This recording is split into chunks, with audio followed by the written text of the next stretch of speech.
سینگ دارای مربیگری در 4 رشته ورزشی بوکس، کیک بوکس، مویتای و سامبو.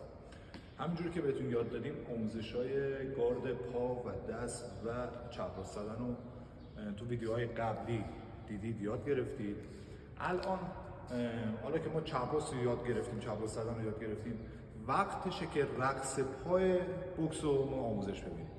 رقص پا چرا مهمه توی بوکس؟ حالا بوکس، کیک بوکس، مویتای و هر رشته رزمی دیگه، رقص پا باعث میشه که مختصات ما نامشخص بمونه در مقابل حریفه. یعنی چی؟ یعنی اگر شما روبروی حریف ایستاده باشید و ثابت بمونید، حکم همین کیسه بوکس رو دارید. در حریف میتونه راحت به شما دسترسی پیدا کنه و میتونه راحت شما رو بزنه. ولی هنگامی که رقص پا کنید، به چرخی دور حریف جابجایی رو داشته باشی، حریف مختصات تو رو نمیتونه تشخیص بده و مشت زدن به شما براش سخت میشه. اینجوری که دارم بهتون میگم.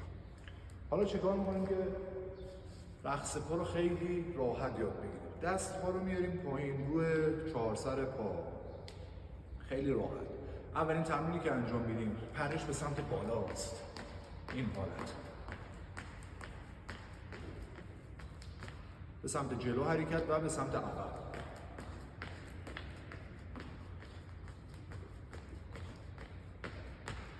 این تمرین رو چند بار انجام بدید. حدود 3 تا 3 دقیقه این تمرین رو انجام بدید. همین فقط پرش روی پنجه پا، روی گارد پا و پنجه پا، این حالت، جفت به سمت پا.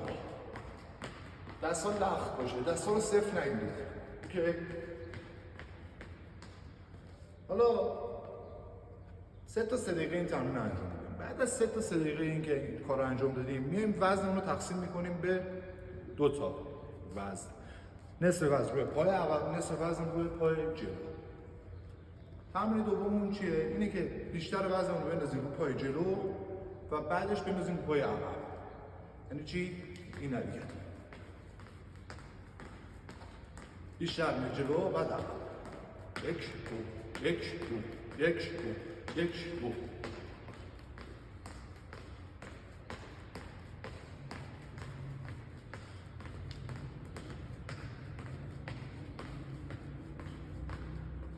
تمرین سوم، همین که بیشتر وزن می‌نازم رو پای جلو و بیشتر وزن می‌نازم رو پای عقب، به اندازه 1 اپسیلون، به اندازه چند سانت. اوکی؟ میام جلو و میام عقب، یعنی پام حرکت میکنه به سمت جلو، به سمت عقب، به سمت جلو، به سمت عقب. 1 2. به اندازه 3 سانت تا 4 سانت، بستگی به قدت داره. بازی میکنیم. 1 2 1 2. بعد از اینکه اینو یاد گرفتیم، سمت جلو و عقب، حالا نوبت میرسه به چی؟ نوبت میرسه به چرخش. یک چرخش نیم دایره‌ای، یک هدفی رو یعنی معلوم می‌کنیم. الان هدف من این کیسه.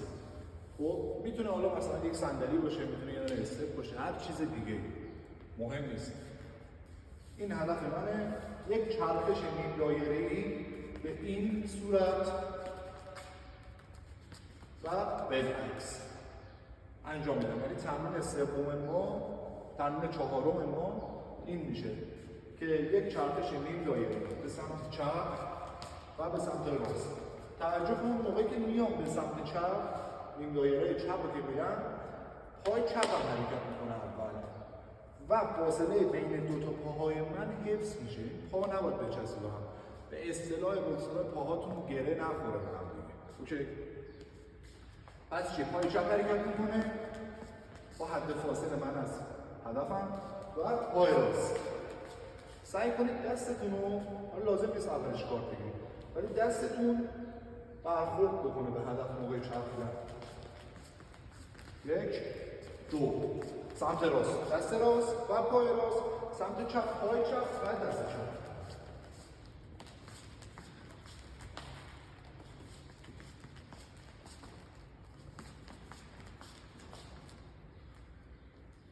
این تمرین چهارم ماست.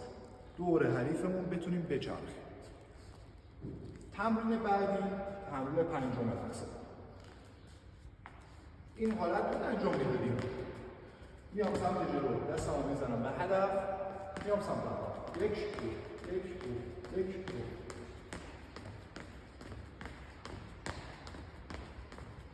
همین. میام سمت جلو و سمت عقب. یک دو.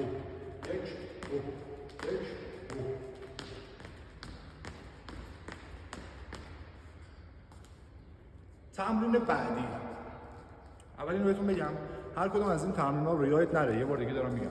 هر کدوم از این تمرین‌ها رو باید بارها و بارها تمرین کنی تا توی بدن جا بیفته. برای شروع هر کدوم مثلا چند روز، 3 روز، 4 روز، 5 روز، هر چقدر که لازمه روی تمرین اول بذارید، 5 روز روی تمرین دوم، 5 روز روی تمرین بعدی، یا میتونید همه رو با هم انجام بدید و مدت‌ها تمرین کنید. هولوش مثلا 1 ماه، 1 ماه و نیم، 2 ماه فقط روی این کار تمرین کنید. تمرین بعدی ما، ببین این بود تمرین قبلی. حالا میام جلو و ضربه نمیزنم، میام عقب دست. 1 2.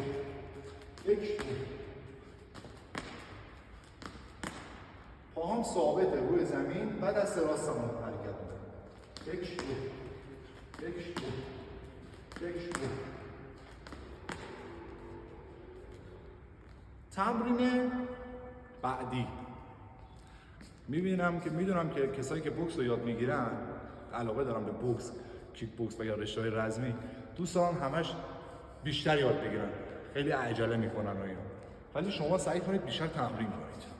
اوکی، اگه تو خونه هستی داری تمرین میکنید یا باشگاه میرید، سعی کنید که این رقص پا، گارد پا، تقسیم وزن‌ها بین پاها رو بیشتر تمرین کنید، چون این پایه بوکس، پایه رزمیه. تمرین بعدی. اینو میرفتیم با دست چپ. حالا میخوام همین رو برید ولی بچرخید.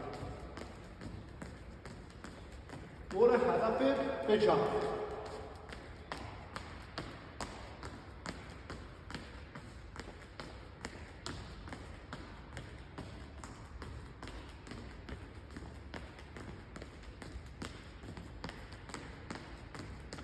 من خودم موقعی که تمرین میکنم این حرکات رو هر کدوم رو 3 تا 3 دقیقه تمرین میکنم. از تمرین اول رقص پا تا تمرین آخر هر کدوم رو 3 تا 3 دقیقه تمرین میکنم. شاید بالای 15 راند بشه. اوکی. اگه اینها رو انجام بدید و پاهاتون راه بیفته، حرکت پاها، چرخیدن ها اوکی بشه، همیشه راه دارید واسه مشت زدن. هیچ موقع مختصاتتون رو حریفتون تشخیص نمیده و راحت میتونید مثل کلی، مثل بازیکنایی که از دور بازی میکنن، میتونید جابجا بشید، مشت بزنید، بچرخید، مشت بزنید و مشت نخورید. اینو یادتون باشه، تو رشته‌های رزمی مشت خوردن مهم نیست. 2 تا چیز مهمه. اول مشت نخوردنه، دوم مشتیو که میخوری بتونی اینو ردش کنی، تحملش کنی. اوکی؟ این فک ما انقدر عضله نداره که بتونه یه مشت قدرتمند رو تحمل کنه. پس بهترین راه واسه یه مشت نخوردن رقص پا و رد کردنه، که اینو تو ویدیوهای بعدی ما کار میکنیم، مشت رد کنیم، داک بزنیم، یو بزنیم، بتونیم جابجا بشیم، جابجاییمون رو بیشتر کنیم. ویدیوهای بعدی ما رو از دست ندید. موفق باشید.